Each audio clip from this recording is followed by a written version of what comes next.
all that you call future manifestation exists as a precursor to the manifestation, as a vibrational beingness. And as that beingness exists, and it does, you can feel your relationship to it.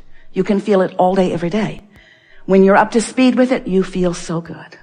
And when you're not up to speed with it, you feel so bad.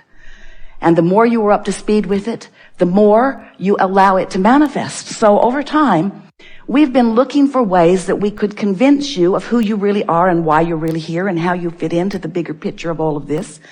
And in doing so, it is our dominant intent to help you to understand that you are key to the bigger picture. The bigger picture does not exist without you. You're the leading edge part of the bigger picture, you see. You are the leading edge part of the whole picture. That's a better way of saying it. The whole picture includes you, and you are an important part of that whole picture. So as you sift and sort and experience life and know what you don't want, there is a knowing of what you do want, even if you can't, well, we should say even if you don't articulate it. Because it isn't the easiest thing in the world, is it? To focus upon what you want and to speak words about what you want when you're right in the middle of what you don't want with all the vividness of that. You were so good at interpreting your time-space reality through your physical senses, you don't even know you're a vibrational being doing that vibrational work. And yet everything you see is a vibrational interpretation. What you smell is too. What you hear is too. What you taste and feel with your fingertips is too. Everything that you are translating is a vibrational interpretation. And you say, no, it's not a vibrational interpretation. It's reality. And we say, but it is reality because you are interpreting it vibrationally. You sort of kind of get that. Sort of, kind of, sort of, a bit. But there is another part of you that is interpreting vibration that most humans are aware of the sense. It's your emotional guidance. But they're not aware of what it is really saying. They aren't aware of the importance of the guidance that it is. Most people do not accept that there is a larger part of them who exists right here, right now, in this leading edge time-space reality at the same time that they are physically focused. Most have got their soul or the God within them off on some cloud somewhere, detached from there. They think that they might return to that. They hope that they might return to that, many of them. Many of them deny the existence of it at all. But we want you to understand that that source energy part of you is here, right here, right here, right here, right here, right now with you. And you may be vibrationally interpreting it in its fullness, and you may not be. And your emotions are the key. Best we've ever said that. Your emotions are the key to whether you are allowing your awareness of that existence and presence and attention and involvement and co-creation or not. We are eager to talk with you about anything that matters to you, because if it matters to you, it matters to all that is. Your life has caused you to focus, and that's really what we're going to be talking about here today, isn't it? Focus. It's all about focus. It's all about what you are giving your attention to and what you are giving your attention to in vibrational relationship to how the source within you feels as the source within you gives its attention to what you're giving your attention to.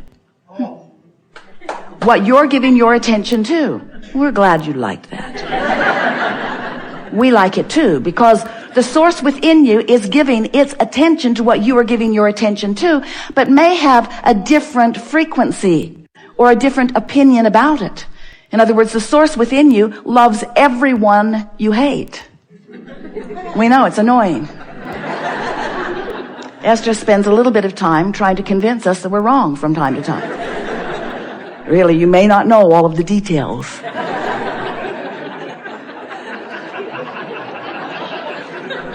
But the source within you is aware of what you're aware of and has a frequency that is being offered, and we want you to know it's the dominant frequency. It's the frequency that will survive your physical death. Didn't mean to bring that up, but it will. it will survive. That leading edge part of you will survive when you reemerge into non-physical. And so we just want you to know that you can have your blending with that right here, right now, on the subjects, in the conversations, in the moments that are most important to you, right here, right now. That's what you really want. You said, I'll go forth into a physical environment and I will explore it to my fullest capacity. That's what you said. We told you we would remind you. It's annoying now, we know. I will explore it to my fullest capacity, and in doing so, I will become aware of what could be better about that specific thing in this specific instance.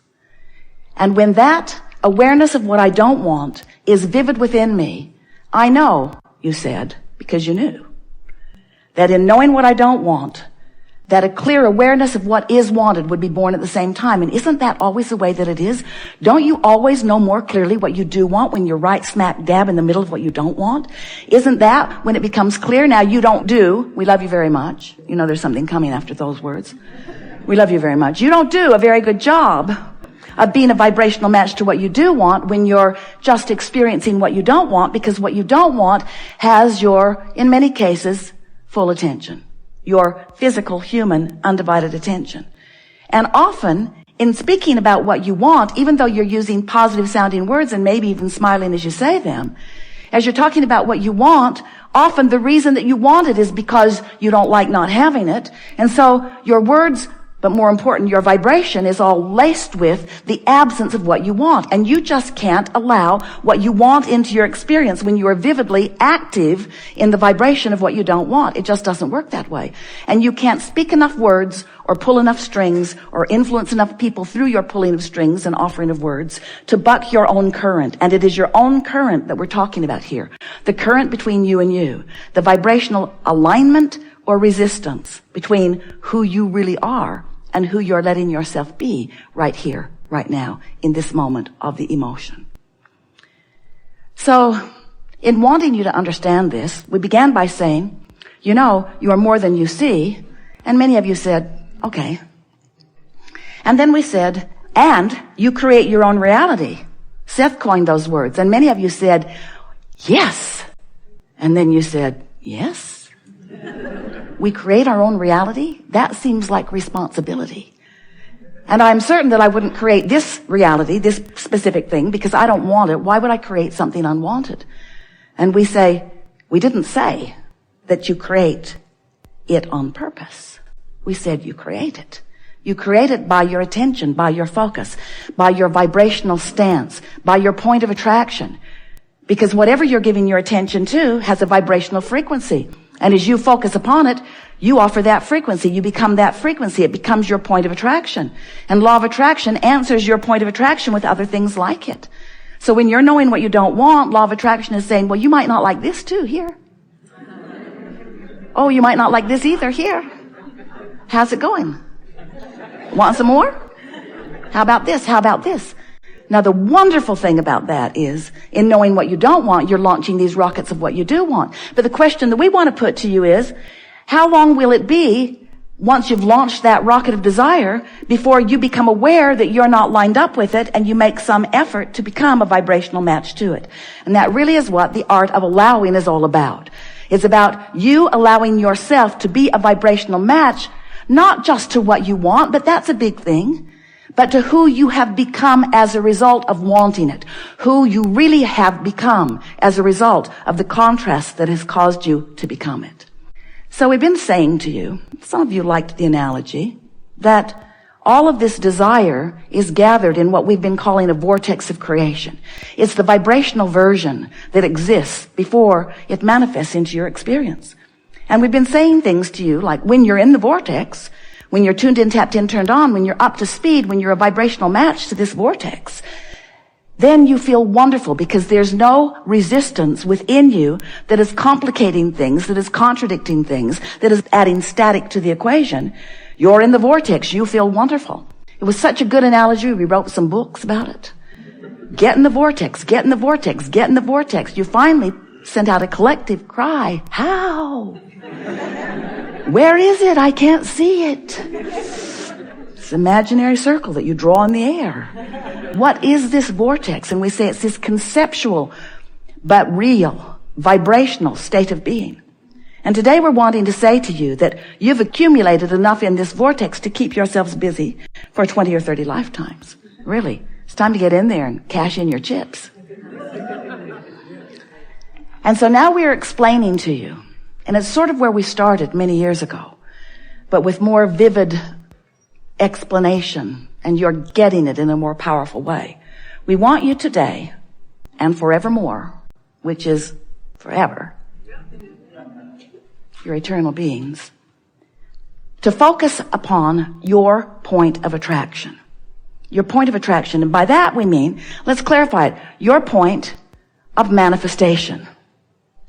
Now your point of attraction has already occurred. You sifted and declared, you sifted the contrast and came to conclusions. You launched these rockets and they exist. You have created a vibrational reality. You have. But you want, it's the reason you're here in these bodies, you want the manifested version of it. You don't want a virtual lover. We know you don't. You don't want virtual money. You want the spendable kind. And so the way it moves from that vibrational place into your manifested experience, where you can explore the deliciousness of it, the specifics of it, and where maybe even others who are sharing your time-space reality may witness your creation of it. In order to do that, you have to take personal, deliberate control of your grid, of your point of attraction. So as we use the word grid today, and we will, a lot, what we're talking about is your point of attraction. And your point of attraction is happening all the time, whether you know that it is or not. In other words, whatever you've been giving your attention to, you've offered a vibration about, and as you offer a vibration about it, law of attraction makes it easier to offer more vibrations about it. A belief is just a thought you keep thinking. And the beliefs that you hold make up the grid that you've got going on. Now we want to call your attention to this non-physical part of you, this source energy part of you, because that source energy part of you has a grid going on too. And the goal, what you really want, what you want to do in any moment in time, is to focus in such a way that causes you to offer a vibrational output, which causes you to create a point of attraction, which we are calling your grid, a grid that lines up with the grid of the source within you. And when all of that energy is flowing right up from the core of who you are, now you have power. Now you have clarity. Now you are frisky. Now you are tuned in, tapped in, turned on. Now you have vitality. Now you have clarity. Now you have all of those things. And the most important thing is that in that alignment with all that you are, your point of attraction, the evidence of it is wonderful to behold. Because when you click in with all of those things that you've been putting into your vortex, then in a meaningful, comfortable, logical, sequential, path of least resistance way, everything that you want to its smallest detail flows into your experience in what you experience as the next logical step. It's just the next logical step. Not something that you're going nuts about. It's the next logical step. If you're in the vibrational vicinity of who you really are, then the next logical step is for it to manifest. And we want to appeal to your logic, and then we're going to throw it open for you to talk about whatever you want to talk about. But we want to appeal to your logic about your grid and about the movement of all that you've been gathering, that has been assembled, and that the cooperative components are already gathered around, about the movement of all of this wonderful stuff that you've created flowing into your manifested experience. We want to remind you that you don't want to eat all of the food that you will eat in this lifetime today. You want to eat some of it today, but you want it to come incrementally so that you can savor it and enjoy it, yes? And the same with the contents of your vortex. You don't want it all today. You think you do. Especially those things that you're standing in conscious awareness of the absence of. Oh, Abraham, I'll just take this and this and this and this and this today. And we say, it's coming. It's coming at the speed and in the frequency and in the path of least resistance, in complete and utter and only response to your vibrational tending to your grid, to your point of attraction. We think you've got it.